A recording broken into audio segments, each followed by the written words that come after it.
things that AI can really help with. I mean, as an engineer, we're not known for communication skills predominantly. We're numbers people. So we made that available to all of our employees. We tell them, hey, you're going to write an email to a client, throw it through the AI, let it professionalize the communication for you, and then you can send it to the client. And it's actually improved a lot because I used to do this as an engineer. I'd write an email and I'd email it to a friend or a colleague and I'd say, hey, read over this, see if this makes sense. Then, it'd come back to me and sometimes it'd be changes and so, no, that's not really what I want to say and I have to go back and edit it. So it was taking an exorbitant amount of time for me to do something as simple as just write a status update email. And now I just, I kind of write it and get all the data right and then I throw it into an AI and it comes back and it's a beautiful, well-communicated email with still all the data intact. I always proofread it. I never just trust AI, but it saves me a lot of time. The next wave of business leaders won't just use AI. They'll master momentum with it, starting now. Welcome to the Mastering AI Momentum Show, where visionary founders and driven business leaders turn artificial intelligence, automation, and scalable systems into real growth, real scale, and real freedom. If you're ready to break bottlenecks, reclaim your title, and scale smarter, this is your playbook. Let's dive in. Here are your hosts, Allie Porter and Elise Smith. Welcome to the Mastering AI Momentum Show, where today's top entrepreneurs show how they're scaling smarter, evolving faster, and navigating the future of business with or without AI. My name is Elise Smith, and we are here to guide you through your AI journey and your scaling journey as well, with incredible guests like the one we have on here today. So, we are joined by the amazing Heather Eason, and she is the founder and CEO of Select Power Systems, an engineering firm supporting electric utilities across the USA, former corporate leader turned entrepreneur, which I love. I can totally relate to that. And Heather is passionate about building a remote-first company culture, empowering women in STEM, and making energy infrastructure smarter and more sustainable. So you are an amazing woman. I am so excited that you're on our show today. Yeah, I'm excited to be here, Elise. Awesome. So tell us in your own words what you do and who you serve, because I read your bio, but I want to hear it from you. So I am an electrical engineer and I spent years in the business doing engineering design and had the opportunity to start my own company in 2017 and I took it. And so what we do is we service the electric utilities. And so I tell people if you flip your light switch and your power comes on, it's because we did our job well. And so power is fundamental to life, especially now. I mean, you have to have power. And the one great thing about our industry is you cannot outsource it. It's got to be produced and transmitted and distributed locally. And so I think what we do is very important. I'm really excited about it. Yeah, absolutely. So have you always had that entrepreneurial bug, like since you were a kid, or how did you get started in this crazy world? So my brother and I are first generation college graduates, but my dad worked for Duke Energy as an operator, and he would come home and he would tell me these stories about, how nuclear energy and the reaction works. And I was just mesmerized. I was just so fascinated. And so it kind of planted the seed. And when I started looking at, okay, what's my career path, what I want to do, I remember those stories from my dad when I was a kid. And I was like, you know what? I really want to work in power. I want to be a power engineer. And the easiest way into that path is electrical engineering. That is so awesome. Yeah, I can tell you have the brain for it too, like just from the couple of conversations that we've had. So what were some limiting beliefs that you had to get over in order to be able to create the amazing company that you have now? First of all, I'm a good engineer, but I didn't know if I could be entrepreneur. I had no clue how to start a business, what it entailed. I went a non-traditional path. I self-funded and bootstrapped. That is unheard of to start a company with no external funding, but I knew the industry and I was like, I know how to run a team. I know how to execute. I know this industry. And I didn't want somebody with money coming in and trying to tell me how to run the business. I was like, no, I know how to run the business, and so I was like, you know what, let me just see if I can do this myself. And so that's what I did. I bootstrapped it. And I mean, we grew from, I think first year we made $4,000. I mean, we made nothing the first year. Didn't pay myself a salary at all for the first 3 years. And then when I started paying myself, I didn't pay myself what I was making before, still don't to this day. And I think that's another thing, the entrepreneur, you always think, and you hear these stories of, Elon Musk is the richest man on the planet, Bezos is rich. And you hear these stories of entrepreneurship where these people end up rich. And that I don't think is accurate. I think most people are more like me, where they start a business and their goal is just to do the best they can. And they're not seeking riches. I tell people, I don't want to be rich. I want to be wealthy. Because when you're wealthy, you've got independence, you've got flexibility, you run your own life, you're able to do the things that you want to do. And I'm not rich, but I have a comfortable lifestyle. But more importantly for me, I'm able to give my employees, I think, a better life. I'm able to say, you know what? I raised 4 kids in this industry. And it was hard. I had the mom guilt thing going on. I mean, mom guilt's a real thing. And I went through that whole challenge, and I was doing some coaching with some other women in STEM. They were experiencing the same thing. And I was like, you know what? I don't think we need to continue this culture. We don't need to have the culture where your butt has to be in your seat and you have to be working when your boss does his 8 a.m. walk around with his coffee to make sure everybody's sitting with their butt in a seat, That a lot of these people, they know what they're doing. They're experts in their own field, know how to do their job. They don't need micromanaged. They don't need oversight. I'm going to totally change and flip the thing upside down. I'm going to say, you work from home, your home office. Now, I do say you need a designated space for your home office. You don't need to be sitting at your kitchen table trying to work in the middle of the day, especially during the summer when the kids are out of school. You need to have an office space, but care where you're at or when you work or how you work. If you do a good job, you're productive, your quality's high, you're happy, your team's happy, and most important, the client's happy, And so I'm able to give employees the opportunity to be an engineer, to make an impact and pick their kids up from school. They don't have to call me or text me and say, hey, can I go pick my kid up? I got a call from the school, he or she's sick. Go take care of your kid, because your family is equally important to your job. And if you are happy, you're going to be more productive. You're going to have higher quality, and we're going to take better care of the client. So win-win. And so that's what I really focused on. You have such an incredible heart, my friend. Like, I can tell that you are in this to serve people. And I feel like sometimes that's kind of rare when you get up to the level that you're at with being that multi-million-dollar business. So I really commend you for looking at it differently and not just going with the mold, right? Like, you're breaking the mold and you're trying to create something even better for you and your employees and everyone you work with. So you're an inspiration, my dear. I love it. Thank you very much. I looked at my career and my life, and I looked at what I enjoyed and what I didn't. And I kept the stuff that I liked, and I got rid of all the bureaucratic tape and all the crap that comes with it. I'm like, corporate? No, we're not corporate. We are a lean, mean team that's flexible, and we can pivot, and we can really be better servers of our clients because we do it that way. Yeah, exactly. And it's just a win-win for everyone involved, right? Absolutely. Beautiful. I love it. So then tell us a little bit more about your business. Like, what were some of the struggles and lessons learned in the beginning that now you've been able to say, I came through that and I learned this lesson and I want other people to learn it too? Probably my biggest challenge was cash flow. I'd had P&L responsibility in the past. I know how to do budget. I understand basic finance. I have an MBA. But when I started my own company, I didn't realize how critical cash flow was. I mean, we have a client that's late on paying an invoice. Well, our invoices aren't small. We're invoicing $40,000, $60,000 invoices. So when, you're trying to do cash flow and then all of a sudden a client didn't pay you, and you contact them and say, hey, I expected the money on Thursday. I didn't see it. They're like, oh, we're sorry. We'll have to get you on the next payroll cycle or the next financial cycle. And I'm like, okay, when's that? Weeks, and it's like, okay, so you're going to pay me 2 weeks late. But the thing is, I don't have that flexibility as a small business. I have to pay all of my employees every other week because that's what we do. We have a 2-week payroll cycle, and I'm going to make that payroll. And if my clients aren't paying me, what are you going to do? I went through all the stress, all the anxiety, and I was like, I don't know what to do. I don't know what to do. And cashed out every bit of savings that me and my husband have, all of our retirement, everything, threw it all into the business. We're all in. And then you kind of look at it and it's like, okay, well, we made it this time. We made it this month. But if a client's late again, what are we going to do? And someone said, hey, you need to talk to your bank about a line of credit. And that really made a big positive difference. So I just want to say, any entrepreneurs out there, if you're stressing over your cash flow, talk to your bank, develop a relationship with your banker, because they'll really help you out a lot. And, Liz Feebles is at First Horizon. She is awesome. I've known her for a long time. I consider her a friend at this point. And so, I called up Liz and said, hey, I've got this problem. I really need a line of credit. And she's like, yeah, let's fill out some paperwork. So I just want to say, if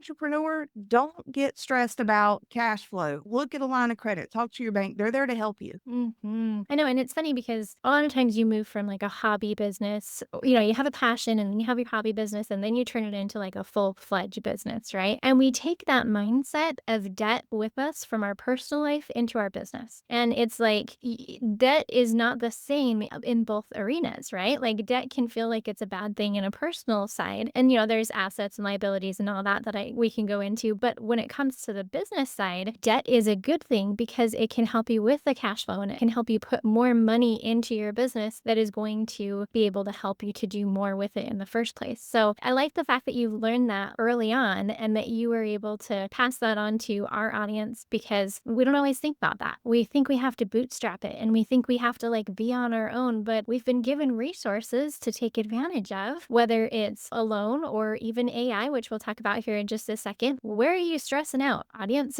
Right? And what is it that can really help you get to the next level? And just do it. And I like the fact that you just did it. You just figured it out and made it work for you. Absolutely. And I do want to say I'm a Dave Ramsey graduate twice over. I actually took class twice. So personally, I am anti-debt. And when I started the company, I was like, I'm going to bootstrap this. I'm not going to take on any debt. I'm just going to, grow it organically. It's going to be great. And I did. But, what happens is I got to 5 million in revenue. And so I had a team over 50 employees. And then I was like, oh my God, I've got 50 people who are, they're depending on me for their paycheck to make sure their kids are taken care of and, they can feed their families. It is a huge burden. And if you're afraid of debt and you're not willing to look at a line of credit, man, that amount of stress and burden could really put you under. I mean, you want to talk about burnout? That'll get you there quick. Oh, yeah, absolutely. Especially with that much stress and pressure on your shoulders. So to lighten the load. So let's talk about how you can lighten load, not just through, getting a line of credit, but also through like processes and technology and automation. So tell us a little bit more about your AI story and your automation story. What do you guys do in your business to be able to help you get some time back and make your employees more efficient? So,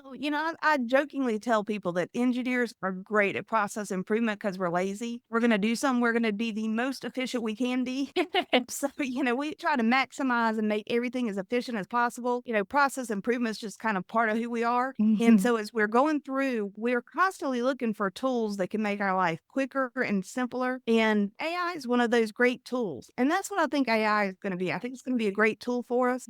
I'm a lifelong learner. I didn't know AI, didn't understand it. Furman University has an AI program. So I joined the club. I'm in class. I'm taking classes on what AI is and how, their business use cases for it and how to use it. And yeah, Furman University, I'm on their board now to try to, help them as I'm taking this class. How can you make it more beneficial to more entrepreneurs? And I think it's a great class. Furman University does good. I'm not saying that I'm an expert. I'm saying that I'm learning. And I think that's what everybody needs to do in 2025. I think you need to learn AI with the implementation of 2026. That's what I'm doing. I'm learning. And then next year, I'm wanting to maximize it, implement it, put it in process as best I can. But one thing that I'm really excited about is recruiting. We have a talent pool, especially in the power utility industry. It's shrinking. Our knowledge are retiring and walking out the door. And we haven't done a good enough job of getting the next generation interested in power engineering to bring them in and really do a lot of the training and development we need to do. And even with my company, I've got a great network. I have people call me up and ask me for jobs. So I'm not stressed about how I'm going to have enough people to do what we need to do, but it's hard to find. And let's face it, LinkedIn is flooded and I'm very active on LinkedIn, but it is so flooded. And if you post a job, you get flooded with resumes. I will get 150 resumes, people that aren't qualified to do anything what I posted in the job description. And it's like, well, how do you wade through that? And it's like, if we could have an AI recruiter that could look for keywords in a resume and filter out 10% that meet most of the keywords, and then I'll take the time to look through them. I don't have time to look through 150 resumes that don't meet the job description at all. So that's my biggest exciting moment for AI. And I love it. That's actually one of the questions I was going to ask is if AI could do anything for you, what would it be? And it's fascinating because AI is at such an exciting time in the world right now because almost anything is possible. That's why we love what we're doing because we build out AI agents specifically for your particular needs. We have some great ones that, we sell to most businesses, but we can do custom AI agents. And so I like the fact that you're going there. Like now that you've gotten a little bit of knowledge and learning about AI, isn't it opening your mind up to all the possibility? It is. It's really exciting. And I asked ChatGPT flat out. I said, "Hey, ChatGPT, are you going to take power engineers' jobs away?" And ChatGPT said no. It said, the power grid is too complex and it's got too many what we call brownfield sites or existing sites. When you go in and do upgrades, you've really got to know what you're doing or you could really screw something up. And so, greenfield, new sites, if somebody's going to build a brand new data center, I could foresee AI being able to design substations, transmission, distribution stations, whatever the AI needs to do. I foresee in the future, it will be able to design the greenfield, the new stuff, the easy stuff, where you take a template and you just change a name. It's going to be able to do that in the future. But the knowledge base of the old stuff, the brownfields, the upgrades, power engineers are always going to be needed for that. Yeah, absolutely. And here's the thing, AI doesn't work without HI, right? Human intelligence. And so if we can partner together, we can do so much more. And that's what's exciting to me about all of the things we can do with AI. I mean, we're constantly playing around with it and we take anybody's suggestions and we're like, I wonder if we could build an AI agent for that. And we do. And that's exactly what we do. So we love that. And so I like the fact that you're open to that because that's the first step, right? Like you went and you got some education around AI because this is new to all of us, right? Like we're all just kind of figuring it out at different levels. But then even from there, I mean, and you can even ask ChatGPT, like, what should I know about AI? Like it's a very, very simple process. And then from there, you start dreaming and you start exploring of what's possible. And then from there, you're able to implement it and be able to get a lot of your time back and make your employees even more efficient and effective than they are now. Like, we're not trying to replace jobs, we're trying to enhance what they're doing. Because I'm sure that there's some things that you would never delegate to AI, right? Absolutely. But things that AI can really help with. I mean, as an engineer, we're not known for communication skills predominantly. We're numbers people. So we made that available to all of our employees. We tell them, hey, you're going to write an email to a client, throw it through the AI, let it professionalize the communication for you, and then you can send it to the client. And it's actually improved a lot because I used to do this as an engineer. I'd write an email and I'd email it to a friend or a colleague and I'd say, hey, read over this, see if this makes sense. Then, it'd come back to me and sometimes it'd be changes and some, no, that's not really what I want to say. And I have to go back and edit it. So it was taking an exorbitant amount of time for me to do something as simple as just write a status update email. Yeah. And now I just, I kind of write it and get all the data right. And then I throw it into an AI and it comes back and it's a beautiful, well-communicated email with still all the data intact. I always proofread it. I never just trust AI, Amen. but it saves me a lot of time. Yeah, absolutely. There's so many time savers with AI. It's such an incredible gift. So I love that you love it as much as we do. So what is next for your company? Like, what are the goals that you're working on and what's next? We got to a point where my marketing and my sales and my business development was I called my friends and asked them what they needed help with. And we grew to 5 million in revenue and we grew over 50 employees. And I'll be honest with you, I got to that point. I was like, whoa, this is outside of what my skill set enjoyed. I don't enjoy this anymore. The federal regulations, the compliance and all that, I was just like, not what I want to do. And so I purposefully scaled the company back and shrunk it to a size that I feel comfortable with. But here's what I know. The power grid has to be modernized. We've got to make sure that we have reliable, affordable power for every citizen in America. And so to do that, we're going to have to grow again. And so now I'm looking in the mirror and I'm like, okay, I know what I'm good at and what I enjoy. And I know now when I'm not. I need to scale and I need to grow, but I need help because I don't want to do it by myself. I'm at the point now that's like, okay, this is a pivot point. This is a change where I've got to decide, do I want to acquire another company and have their management team come in and help me? Do I want to allow somebody to come in and buy part of my company so that they can have their team come in and help me? How do I want to, through M&A, take the next step? So that's why I'll be honest with you, I don't know the answer yet. So I wish I could tell the audience, hey, this is what I did and this is what worked. I haven't done it yet. I've got the realization I need to, but I hadn't taken the step. Oh, I love that. That's exciting. And I like that you are honest with yourself, right? That you didn't enjoy building that $5 million company. And there's nothing wrong with like that. There's no judgment there whatsoever. It's just what you enjoy. And we really should enjoy it, right? I mean, like if we're going to build something and we went into it because we have a passion, we should enjoy what we're doing. So whether that's including AI or it's part of mergers and acquisitions or whatever it is, I'm just really excited about the path that you're on. So this has been so great. Thank you so much, Heather, for being on the show with me today. Yeah, I've really enjoyed it. And thank you for letting me talk to your listeners. Of course, of course. So if people want to follow you or learn more about what you're doing or your company in general, where's the best place to find you online? So I am very active on LinkedIn. The company does have a website, selectpowersystems.com, so you can find us there too. I've done several podcasts. I'm trying to utilize as many resources as I can to help other people. And that's really where my passion is. Can I help others? Let them learn from my mistakes and prevent them from making them, and let them learn from the things that I did right. And hey, take it to the next level, that type of thing. So yeah, LinkedIn is a great way to find me online at selectpowersystems.com. You can find me there also.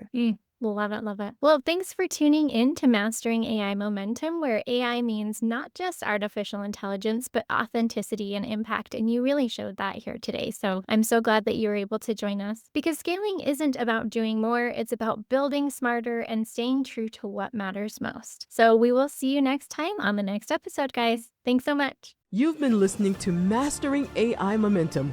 If today's episode gave you clarity or sparked a breakthrough, share it, review it, leave us a comment, and show Ali and Elise how you're turning AI into ROI. And make sure you subscribe because the next episode could be the strategy that unlocks your next level. Until then, build smart, scale fast, and let AI multiply your momentum.